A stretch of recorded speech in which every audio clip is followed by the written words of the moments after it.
Sponsored by Gillette, the best a man can get. Hi, everyone. Good morning and welcome to First Things First. I'm Jenna Wolf. That's the Hall of Famer Chris Carter. This right here is Nick Wright. With the NFL season exactly a week away, got a lot to talk about today. Tom Brady and the Patriots find themselves surrounded by questions. Patrick Mahomes seems to have zero questions. We'll tell you why. And we've now reached that point where Cowboys are preparing for life without Zeke. Yes, the Dallas Cowboys are well aware that replacing the league's leading rusher 2 of the last 3 seasons is not easy, but it is a reality. Ezekiel Elliott is in Cabo, his team is in Dallas, and that Week 1 game against the Giants is quickly approaching. But if you ask Jerry Jones, he somehow doesn't seem too concerned about starting this season without his all-pro running back. Here's why. Listen, we've got a marathon here, and we want Zeke when we get to the playoffs. We want Zeke when we're in the dog days of this season. And as you well know, you have to plan your personnel and you have to manage a player the caliber of Zeke. You have to, as to what parts of the game you use him, how much rest you use him. And so fresh Zeke, as we got on into the end of the season, would be great. Ah, yes, the story that keeps on giving. So first they wanted Zeke in for training camp, then it was before the first game, and now it's, hey, at least we'll have him for the playoffs, hopefully. What's your reaction to what Jerry Jones had to say, CC? Well, history is not on his side. Most people that miss training camp, they go on to not have a spectacular season, but especially as far as soft tissue injuries, as far as skilled guys, wide receivers, and running backs, it's hard because you don't have that 4 weeks of training camp. Even if you don't play in any preseason games, that's not necessary, but getting your body ready for a season. So even him thinking that, yeah, he might not play at the beginning of the season, yes, but he'll be fresh at the end of the season, it doesn't work like that. Typically, when you go through all your training camp, in my 16 years of playing in the league, 13 of the 16 years, I think I played at least 12 games. And in those 3 years that I didn't, missed both the training. My rookie year, missed the training camp. My last year, didn't attend training camp. And those were the years I was least productive and least being available. I know the new system, collective bargaining agreement, there's less practices, less two-a-days. So for me, careers are getting shorter compared to what players thought when they signed it, getting longer. So them thinking, oh, just because he's not here the first couple of weeks, oh, he'll be fresh at the end. No, and there might not be an end. Like as a playoffs, your regular season, that could be the end of the season for you because without Zeke, I don't believe they're a playoff team.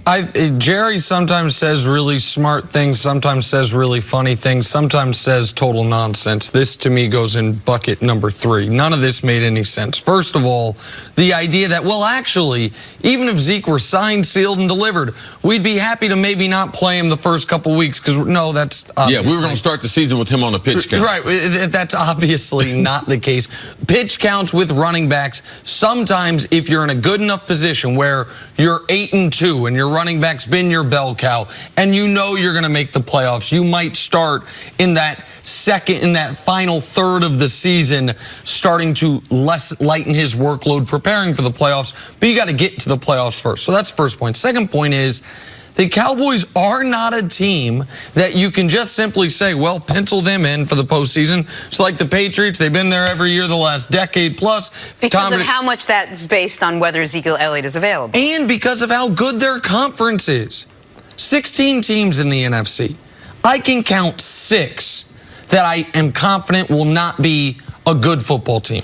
The Giants, Washington, Detroit, Tampa, San Francisco, Arizona. And some people would argue with me about San Francisco. So some people would have it just at 5. You've got 3 quality teams in the NFC North, 3 in the NFC South. I believe 2 in the West with the Rams and Seahawks. Some people would say it's Rams and 49ers. Right. And then there's the Eagles in the NFC East, plus whatever Dallas is. The idea that Dallas can get off to the slow start they got off to last year, that they could afford to be 3-5 as they were last year, it's just nonsense, and they absolutely, I think, can and will get off to a slow start if Zeke's not there in the beginning. Yeah, I'm glad you brought up New England, because right now New England holds the second longest winning streak as far as years being in the playoffs. Like in NFL history, San Francisco. Yeah, it's 18. Right? No, Dallas. Oh, okay. 1965. I was born that year. For 21 straight years, they made the playoffs.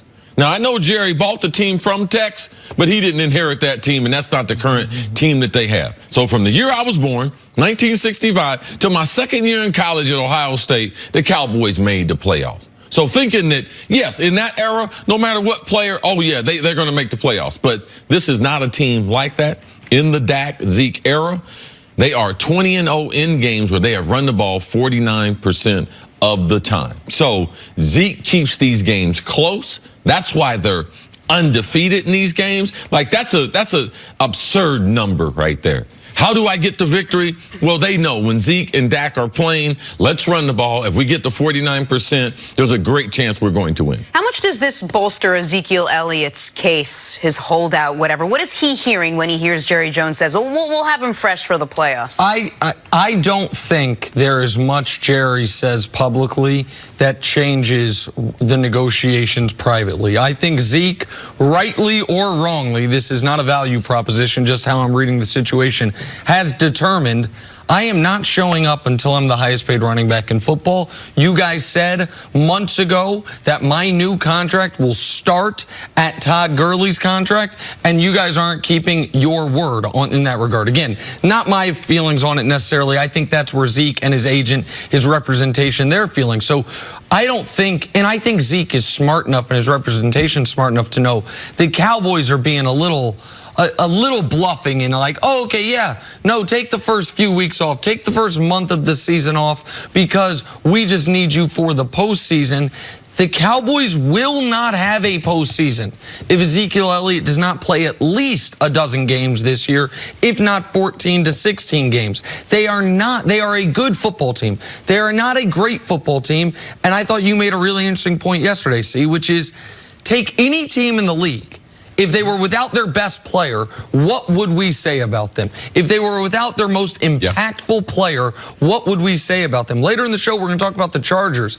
I'm pessimistic for them this year. You know why? Because they're without their best player, not named Phillip Rivers, Derwin James, for a few months. Like, I know it's the ultimate team sport. There's 50 to 60 guys in this league, aside of the quarterbacks, who really, really matter. Zeke's near the top of that list. They're not talented enough to overcome missing him for a sustained period of time. We are about a week away from the start of the regular season. It doesn't look like Jerry's going to cave, and it certainly doesn't seem like Zeke is going to cave.